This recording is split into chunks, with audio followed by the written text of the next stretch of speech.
Three blind mice, three blind mice. See how they run, see how they run. They all ran after the farmer's wife. She cut off their tails with a carving knife. Have you ever seen such a sight in your life as three blind mice? Three blind mice.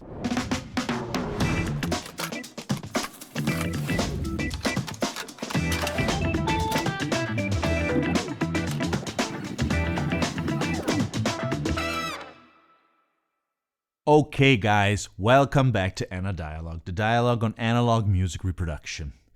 Today we are talking about Three Blind Mice, TBM. It's not just a nursery rhyme, it's actually the name of one of the most famous, most important label of jazz in Japan of the last century. Are you ready? Let's dive in.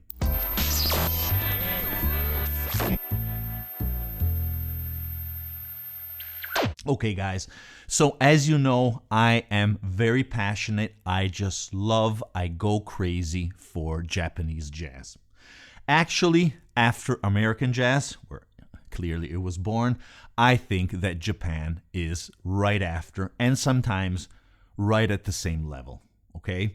I mean, it is incredible. Also because something that in America didn't happen often is the quality of the recordings. In fact, today we are going to explore. There isn't that much info, unfortunately, I must admit. But whatever I found, I am going to try to communicate, and then we're going to try to listen to something. We are going to explore Three Blind Mice, TBM. And for these reasons, also in the past, I have explored and going to explore famous jazz labels. In the past, we took a look at Audiolab Record, one of the best, if not the best, in terms of recording. Here is a link to that video. You're going to find all the links in the video description. But today, it's all about Three Blind Mice. And this is actually an independent label, which was born in June of 1970. And it all revolves around two main characters, two geniuses. The founder and producer, Takeshi Fuji, who is going to produce the vast majority of the recordings, and the recording engineer who curated around 90% of TBM recordings, Yoshihiko Kanari. He did the mixing and mastering, okay? He is behind the sound of Three Blind Mice. And he's still alive, and he's still producing records. He has his own label. Incredible. The third character that is always involved, that we can see if you read the liner notes behind the albums, is Ben Nishizawa, who curated the art. He is the art director. And he is also part of this, creating this special package, especially in the 90s, because the recordings went on all the way to the first years of 2000s and well on. But the core clearly is the 70s. That is where it shined. And today we are going to explore a few of the main ones. Now, if you're interested to see all the different releases, just the names and years, there is a very nice list on Wikipedia. You can find all of them. Plus, there's also a very famous manual on all the single recordings, which is unfortunately completely in Japanese, by Takao Ogawa, which you can find on Amazon and here and there. But once again, it's all in Japanese. But every single album has a dedicated section. Three Blind Mice is currently having a small revival. I don't know if you noticed, Japan Imports is bringing along a new album. It's actually a compilation where they did a little selection of some of the most famous tracks. Here is an image, and you can find it on Bandcamp. Plus, for example, if you want to experience this on vinyl, which is very difficult, now you have to imagine that all these records are extremely, extremely rare to find on vinyl, because the series, the releases, were very low in number in the past in Japan, as you can imagine. So they're gone. And when they're available, they go for crazy prices. It's only for hardcore collectors, I would say. In any case, as I was saying, Impix record just released, well, actually a few months ago. This is the second edition, so maybe there are going to be more 45 RPM of three of the most famous, we could say, albums by Three Blind Mice. Blow Up, Midnight Sugar, and Misty. And we're going to listen to something. Very nice edition. I liked it a lot. Very good quality. Here you can see the little logo of Three Blind Mice, which is a blind mouse with his little sunglasses. And as you maybe understand, we are not going to explore this label via vinyl, actually, but through CD. Yes, I highly recommend to do this. Once again, if you have the time, not even the money also, but I would say the time to hunt them, go for it. But it's very, very time consuming and difficult, and you never know how the condition of these are going to be. I wanted to have a deep dive and listen to a lot of these records. Because, for example, also Audiolab Record is finally reissued. It did also in the past, but even now, a few editions on Super Audio CD, also something on vinyl, but it's very difficult. I mean, the top quality ones are gone, and they're hard to find, although I did find those. Three Blind Mice, it's so famous, the label, it's so famous. And in fact, I want to explore other Japanese labels in the future, but I had to do at least one video on Three Blind Mice. They have, I guess, just a high collectability. Hence, I, once again, highly recommend to try to find these on CD. And now it's a great moment because, in fact, they have been releasing in the last years the 1500 series. Why? What is that? Well, it's the 40 best albums, according to them. And when I went to do my tour in Japan, if you haven't seen that video, I highly recommend it. It's very fun. Here is a link. In fact, I bought a few of those where all these albums go for only 1,500 yen. How much is that? It's just slightly above $10. Okay, now a lot of you are going to start to say, yes, but that's in Japan. How are I going to find them? They're extremely expensive on Discogs and eBay. True, very true. In fact, until I reached Japan, I never had the possibility to buy some of these. And as you will see, I have a bunch. That's only one of the three piles I have, and I'm going to show you. Why? How? I have a little secret, which I want to share with you. What is the secret? How to get these? Well, not that complex in the end, but it's a subtle little procedure you have to do, and you can have access to these at a very low price. What is that? At least for me in Europe, okay? I'm sure it's valid also for you in the US. I don't know, though, because as you know, I'm Italian. I live in Europe, so the things differ from the US. So what is the way to have these for just this price or even lower sometimes? Well, the secret is Amazon Japan. Yes, it's very hard to search for them because you should write in kanji. Well, if you know some kanji, go for it. No problem. Or you can translate it, hopefully, if the translator does a correct job. Otherwise, you're just going to have to roam through the site until they pop up and select them, or try to write the titles in Latin letters. But it's much more difficult. That's a little difficult. That's a little hard to do. But once you get in the process and you understand how it works, you'll find the different records. Somebody else is going to say, yes, okay, yeah, good idea. But what about import costs, fees? That's the good part about Amazon. If you get all these CDs, the ones you're interested, Amazon puts a small little fee, not that big, not that much. The price of about 3 or 4 CDs, like $40, $50. It depends also how many you're going to import. But nothing compared to the real price you would pay at customs, and they will send it, expedite it very fast. It's going to reach your house in just a few days, and it's not going to pass from customs, or at least I don't know how Amazon does this. You're just going to pay that little extra fee to them, and that's very easy at that point. You're just going to receive them at home, no paper to sign, to wait, you have to pay something. No. It's all done there with your credit card via Amazon. Fantastic. fantastic. And I am doing this, I've been doing this for several times because that's the only way. Once again, if you go on eBay, the prices for just a normal album, it's insane. And they cost not below $10, most of these.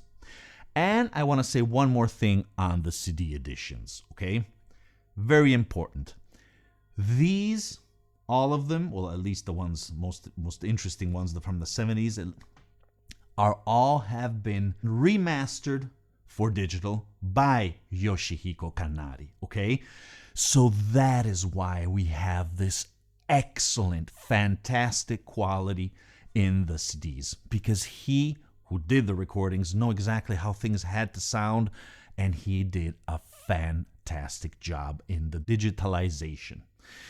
In fact, that is also why I think we always have the same mastering, okay? Because in the past, for example, I found a few on eBay, and I paid huge prices, and they were the first editions coming, I'll show you, coming from West Germany.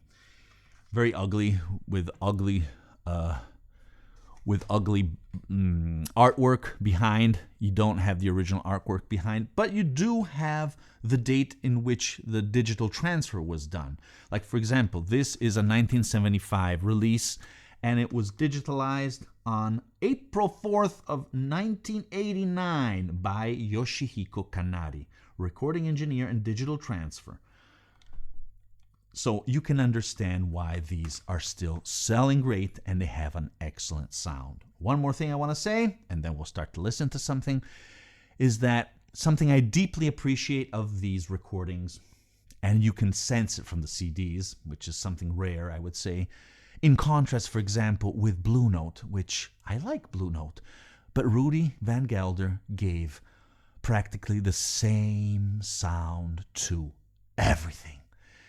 It's a little boring, okay? I think, and it's not even that top audiophile quality, in my opinion, because he was recording always at Hackensack, or however you pronounce that. Sorry, I'm Italian. I butcher these names. In his studio there at New Jersey, and it's always the same sound. He's always using the same microphones. He had a lot, but he changed them clearly. But the reverberation, the mixing consoles, I mean, it's always the same stuff, more or less. Instead, here, most of these were recorded in different places, and you just sense that they're using different gear, different techniques also, because also Rudy had his own techniques, and they were always the same. So, I mean, it's nice to have always the same sound signature. I just find it boring. And with these CDs, I'm never bored. There's always something to discover. It's just fabulous and something I adore. Let's see if I can show you. In a lot of them, this is something just magical, I think. Is that in most cases, in the booklet, you're going to find a lot of information on the recording. Yes. What console, what type of microphones were used, and also the disposition, how the artists were positioned in space. I find that greatly fascinating. At least for us audiophiles, and who is interesting also in recording, being able to see what they used for every single instrument. They say what type of microphone, the choice, the preamps, also the type of tape they were using. I mean, it's just pure gold, and how they mic'd everything. Fantastic. Now this is something special, and for this price you cannot not go out and get them. You can't miss them, guys. Let's jump in now and let's listen. Oh, I forgot to say, I know somebody's gonna hate me. When is this video starting? The video started. This is the video, what I'm talking about, this label. It's important. Listening is just an extra. Everything started, at least for me, more than 20 years ago. No, around 20 years ago with this XR CD. If you don't know what's an XR CD, here is a link. In 2 words, it's an optimization of the mastering process, okay, to create the CD. But it's a normal CD. And this was a sampler for the 3 Blind Mice. which I must admit did not shock me, did not strike me that much. It was nice. I liked it. Very expensive. I was a student at the time and couldn't afford anything else. Now I have access to these. And I also want to say that the XR CDs are nice, but for example, this blue spec edition of this is even better or just as good. Maybe I think slightly better this, but maybe it's just volume, they pumping up a little few things, I don't know. We recently did a video on these, on the blue spec, all the different types of CDs. If you haven't seen it, here is a link once again. So I wouldn't go out and hunt for the XR CDs, okay? These are excellent recordings already in normal CDs. Go for them. No need. Absolutely. Okay, let's start with a classic. I have to start with one of the most famous. A lot of them are cool jazz, so nice and calm, but a lot of them are really hot. Almost free, actually free jazz, I would say. No, not actually. I mean, they are free jazz in some cases, and in fact, it's hard to follow in sometimes. Midnight Sugar, which is the Yamamoto Tsuyoshi Trio. I'm going to have to read them because these names are quite tough, but I mean, the Yamamoto Tsuyoshi is one of the most famous of all. And this just has, for example, Midnight Sugar, a special touch. I'm going to listen along with you. Incredible sonics, incredible music, incredible art. Now, I hope YouTube is not going to block any of these. Obviously, if something is missing, that means that YouTube blocked me, so I had to cut it out, okay? And this, you have to listen to this at midnight. Oh, when everything is dark and silent in your environment with nobody bothering you. When you can hear each instrument and just taste these fantastic recordings. Incredible. So I'm going to show you also just randomly some other volumes that I have got, and I'm rarely disappointed by these, you guys. Here's again Tsuyoshi, who is very famous because of the Misty recording, which I have here. Now, also Misty is one of the most famous of all. I mean, everyone always recommends Misty, which is, I mean, I agree, it's fantastic. I also have this Super Audio CD, Super HD CD, very strange, I never heard about that, which is, I mean, forget about it. I mean, go for just get the normal CDs, trust me. No need for this stuff here, for this fancy stuff here. But there's so many other stuff. We're not going to even listen to Misty. Come on. I mean, Midnight Sugar already is even better, I think. And it's the same guys. So let's try to listen, for example, this one from Yoshihiro Otomo Quartet with Tsuyoshi Yamamoto, Moon Ray. I'm just going to put the first tracks of these guys. So remember, probably maybe it's not going to be always the best choice and the right moment. So explore on your own.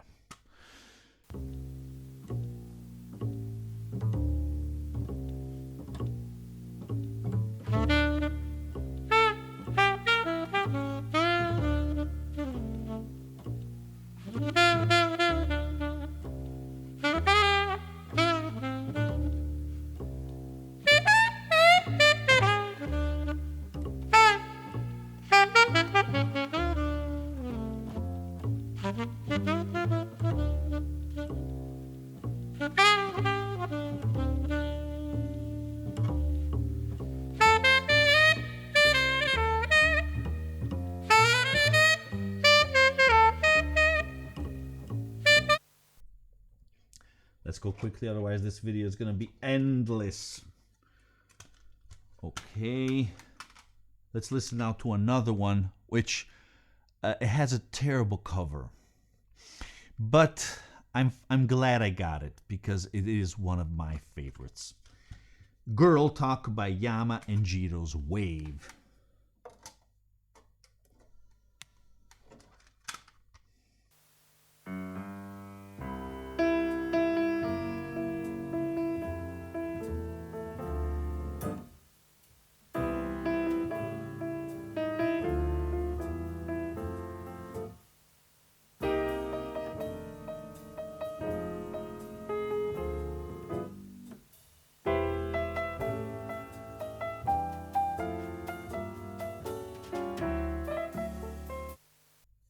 I don't know why a lot of people say that these are too cold, too precise, too exact. They don't sense the soul. I think that's a really bad preconception we have there. Because I mean, there is so many of these, and when you just start to explore them, also lots of live sessions, great live sessions, perfectly record, you just cannot not bow and appreciate this incredible work. I know it doesn't make sense that much just to show you randomly, but I think it's fun, and I mean, these are the best, the ones I'm showing you, in my opinion at least. Most of them, if not all of them, come out of the 70s. There's also something sung, which I'm not a big fan of, actually. So I don't recommend that much this type of stuff. Let's go now into another classic, which is Unicorn by the Teruo Nakamura group.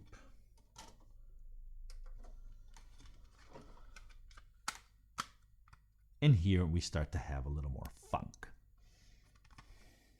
Fusion.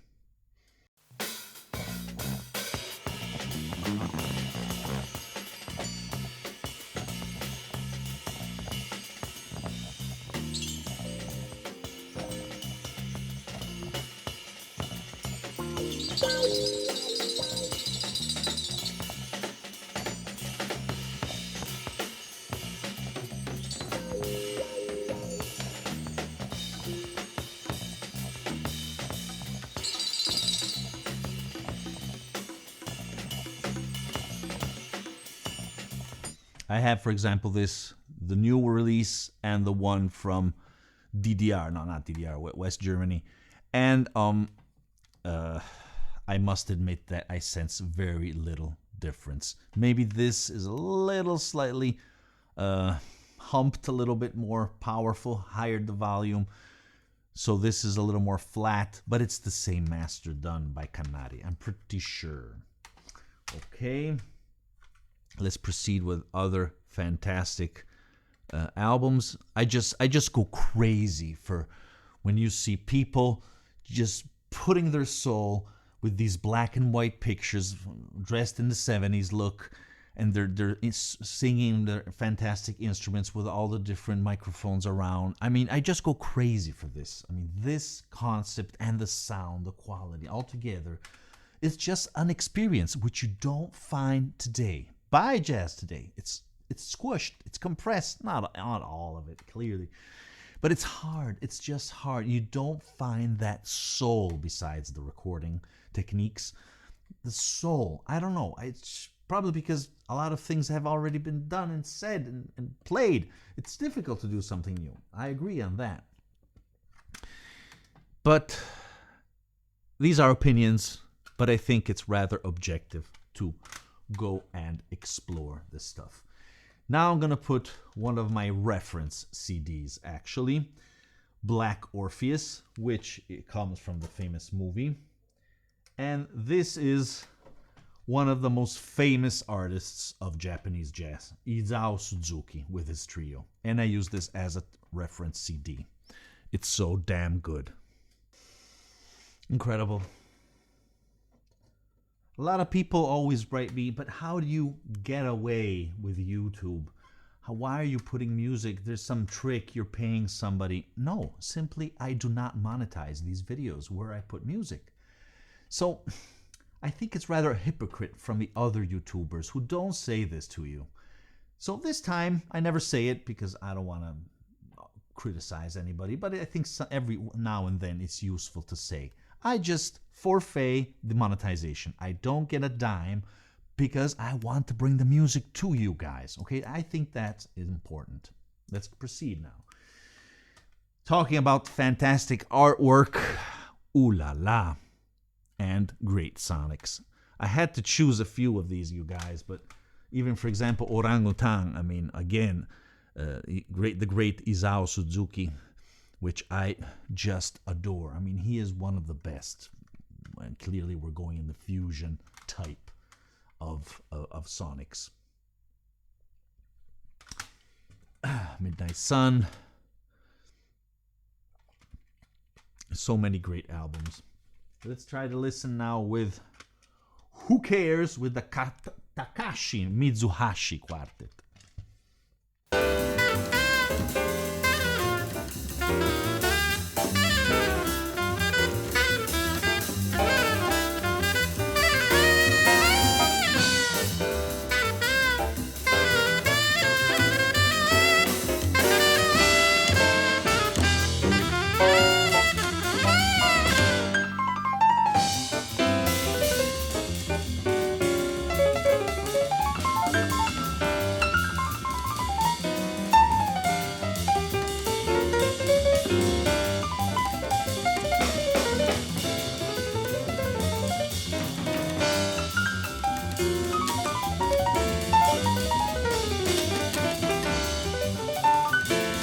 Just a little extract. Okay, I have another here, double. Fantastic album. The Tea and Company. There's Sonnet on one side and Spanish Flower. Let's try to listen just to Sonnet, also because Spanish Flower is, as you can imagine, very Spanish-like sounds, which is nice, very nice. But we're going a little more distant from Japanese jazz, so I prefer to stay here.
Please explore. Now in the era of YouTube, of Kobus, of whatever you use, Spotify, you can, I don't know if they're all present everywhere, but if you just hunt a little bit, you can see the ones you like most and then do the Japanese trick, the Amazon trick I told you. Okay, so let's proceed with another one.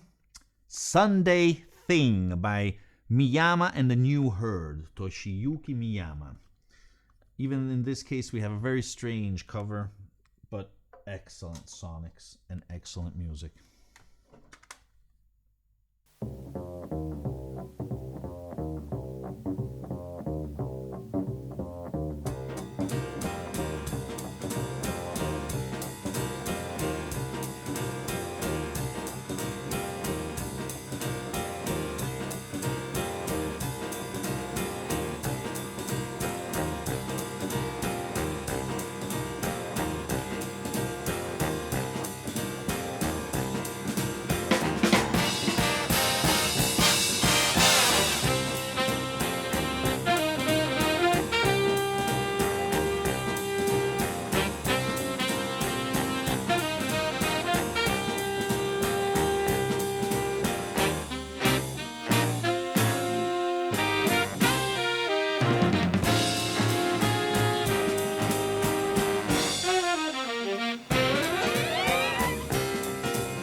Sounded a little bit like Dave Brubeck in the beginning. Just to show you, there was also some collaborations later on. Other stuff from the 80s. Worse, I think. Great live sessions. A lot of cases, I'm maybe avoiding too much. A lot of cases is free jazz. So once again, you have to be prepared. These are a little more late, as I was saying. And let's put our last album, which is from the Masaru Yamada Green Caterpillar group.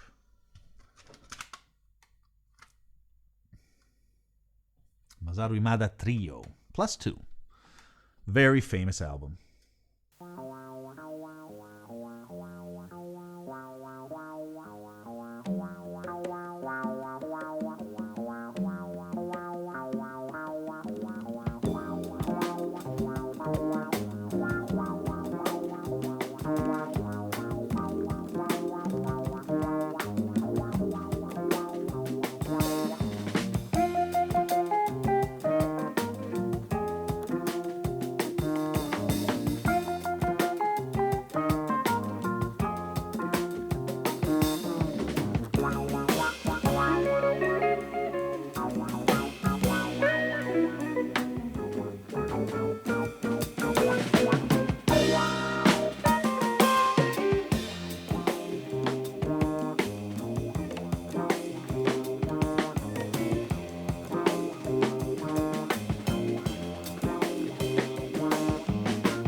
Okay guys, on these notes, I want to say goodbye.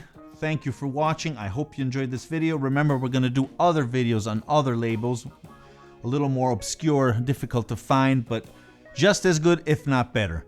Thank you again for watching, and remember, music is born analog.